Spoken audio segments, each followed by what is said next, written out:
What's going on, everybody? Welcome back. Good late morning. And we are moving along to the next tier of wide receivers available in free agency. Yesterday, we did some high-end starters and some mid-level starters. So there's only one place to go with this video. We have low-end starters. And this is kind of where I would start maybe taking some of this seriously as a Seahawks fan. The idea here is pretty simple. We have an offense that after Lockett presumably gets released, and I do believe that he will get released, you have DK Metcalf, who I do think will get extended, and JSN. Both those guys are going to be a big part of your plan going forward if they're on your team when the season starts. And you have an offensive coordinator who likes to go two wide out on a lot of his formations. He likes to have two tight ends, likes to have two backs. So the next receiver you get needs to be somebody who will help, but will find a way to help without getting a massive number of targets, because there won't be that many targets. Honestly, there won't be that many snaps. So a low-end starter, somebody who's going to cost you maybe 4 to 5 million a year, is probably where you would want to start looking if you want a veteran. You can still go cheaper by getting a rookie, and I do think that's another valid approach. But this, to me, would be a valid approach to fill that hole behind DK and JSN, but in front of Jake Bobo. I'm assuming Bobo makes the team next year. There's no guarantee of that. In fact, I kind of suspect he won't, but I think you guys get what I'm saying here. So these are guys who could give you maybe 600 yards in 2025, and that's all they need to do. There's not going to be enough yards for them to get a bunch more. We don't need three guys getting 1,000 yards. This guy could even get like 500 yards, and I think it'd be fine. You don't need monster production here. So first guy we're going to look at is Brandin Cooks, long-time NFL veteran, going to turn 32 early in the season. The guy was on a Hall of Fame track at one point, man. The guy was absolutely cooking. 1,000-yard season after 1,000-yard season, over and over and over again, very productive. Kept going from team to team. I mean, this guy's played on 5 different teams in his career. And with the exception of, I guess, the Cowboys, he's produced really well at all of those stops. And the Cowboys he went to after he was 30, so it's kind of understandable that he wouldn't be putting up those big numbers anymore. So really good career. But seems like those days are gone. Last year he only played 10 games and he only had 260 yards. Caught half of his targets. Now, I understand that he didn't have a very good quarterback for a lot of the season because Dak got hurt, but he played a lot of games with Dak, I think, right? Like you look at the game tracker stuff, a decent chunk of his games were with Dak Prescott. Now, a decent chunk were without him, but I don't think it justifies a 48% catch percentage. I don't. So we have 3 years now of his production dipping, but could he hold it together for one season as your third option at receiver, knowing that he's only going to be seeing maybe 30 snaps a game? Could you make that work? Maybe. PFF did not like him very much last year. They ranked him barely in the top 80 of receivers. And the year before that, I mean, it's better. 2023, 69.5 is okay, but that's barely top 50. That's bottom half. So, look, if he can produce like he produced in Dallas in 2023 or Houston in 2022, that's kind of in line with what I'm looking for here. My problem is this feels like the kind of thing you do when you're just trying to survive rather than trying to get somebody who's really going to take you over the top.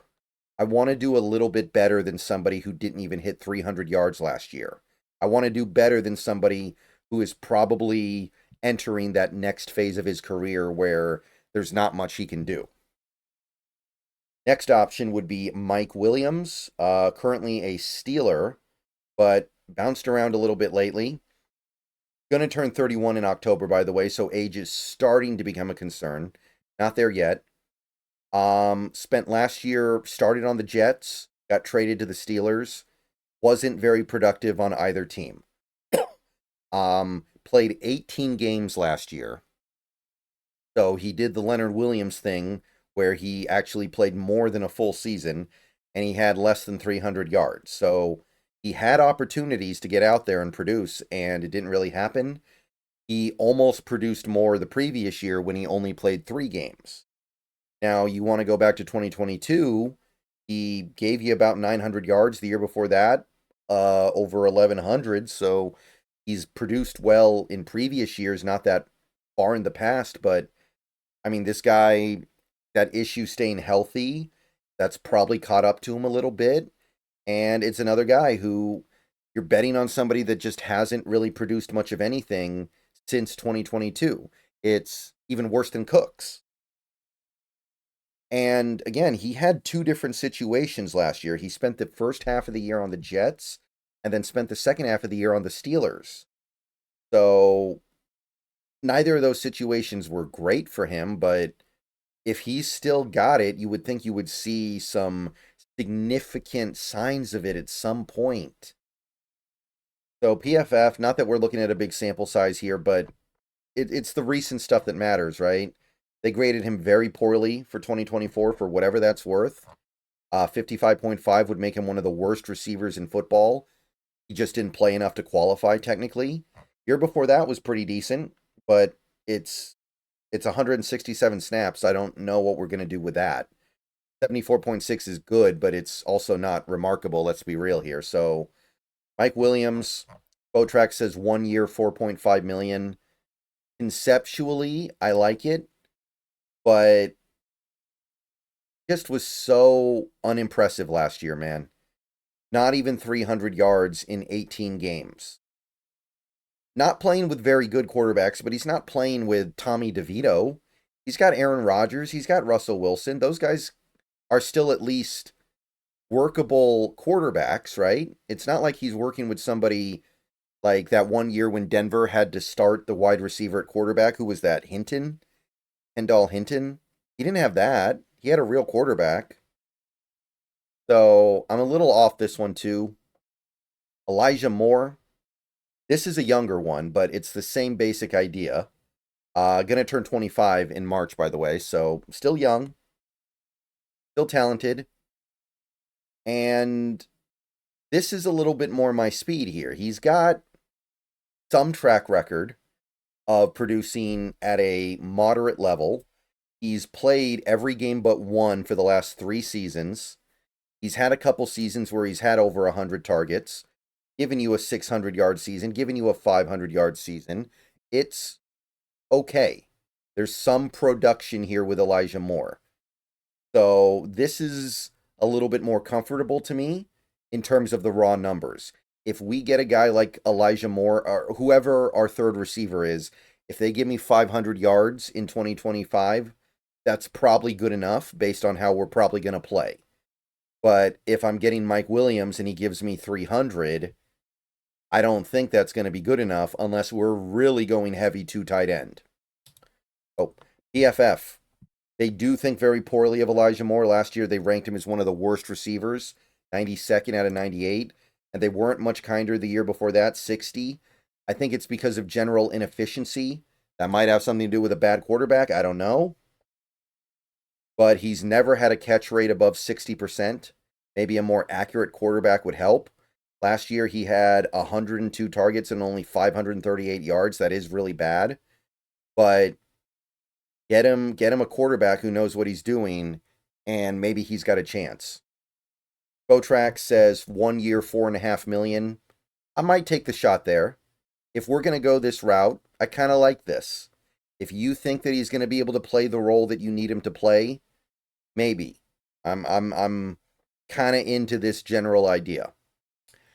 Last guy, this one's probably my favorite of this group, Josh Palmer.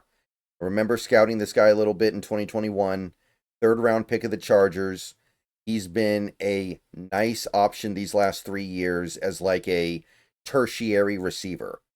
Best year was 2022, almost 800 yards, over 70 catches. Since then, he's kind of settled into more of a reserve role, gives you about 3 to 4 catches a game, gets up close to 600 yards.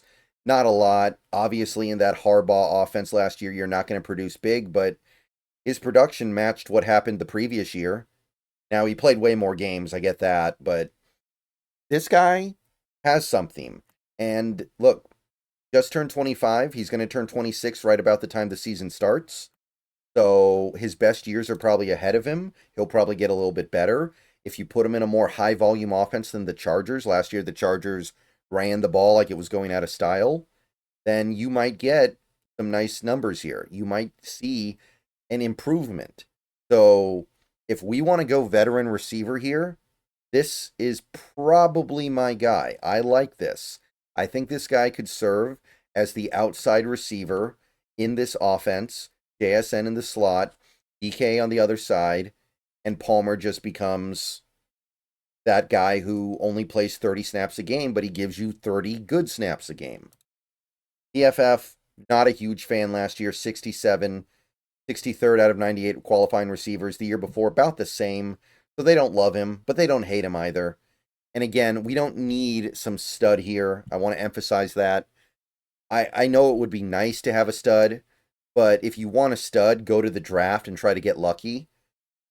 If you want a stud in free agency, he's going to cost you way more money than these guys. So to me, that's not even a consideration. Botrack, 3 years, $12.8 million. That's only $4.3 million per year.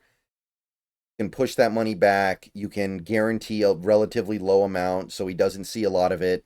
It'd be pretty easy to make this work at a very reasonable cost. So if we go the veteran receiver route, I like Josh Palmer.